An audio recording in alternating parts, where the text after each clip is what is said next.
Selamat siang, Bapak Ibu para peserta diklat pengkatalogan berbasis RDA. Pada pagi hari ini, kita akan membahas mengenai mata diklat Functional Requirements for Bibliographic Records.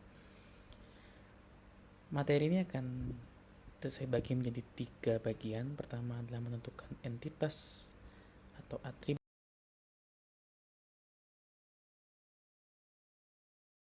dari FRBR. Kemudian kita juga akan membahas mengenai relationship dalam FRBR. Dan yang ketiga adalah kita akan membahas mengenai FRBR user task. Jadi pada prinsipnya FRBR itu RDA terbagi menjadi 3 bagian. Pertama yaitu dibangun berdasarkan 3 fondasi utama, yaitu FRBR, FRAD, dan FRSAD. Kenapa harus menggunakan FRBR? Karena FRBR ini merupakan dasar daripada teori RDA atau standar pengkatalogan yang akan kita bahas dalam diklat kali ini. Yang kedua adalah terminologi atau istilah yang digunakan dalam RDA itu semuanya mengacu dari FRBR. Kemudian yang ketiga adalah dasar berpikir dan menganalisa sistem katalog, tentu saja berdasarkan FRBR tadi.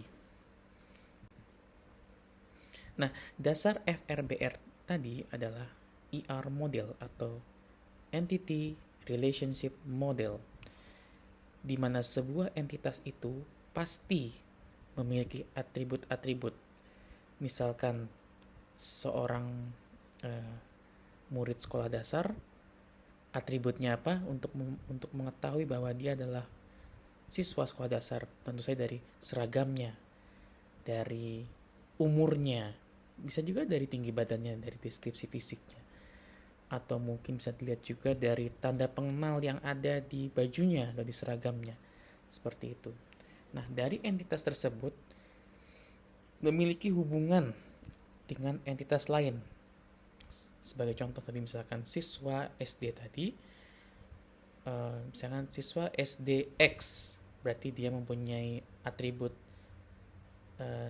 dia merupakan anak sekolah SD dan dia berdasarkan dia berasal dari SDX. Kemudian relationship-nya atau hubungan adalah siswa dari SDY misalkan. Sama-sama anak sekolah dasar, hanya saja membedakannya adalah satu dari sekolah X, satu dari sekolah Y.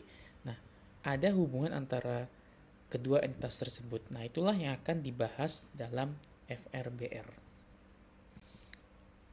Jadi pada prinsipnya, konsep dari FRBR sendiri adalah bagaimana entitas-entitas tersebut saling berhubungan atau saling berrelasi.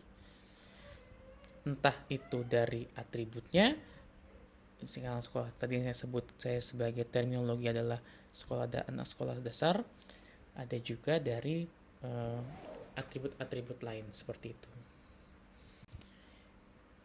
Jadi sebetulnya apa sih model konseptual itu? Model konseptual merupakan sebuah abstrak.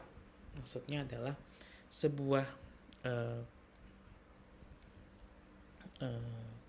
pemikiran dari seluruh benda yang ada di alam semesta ini. Itu disebut sebagai model yang konseptual.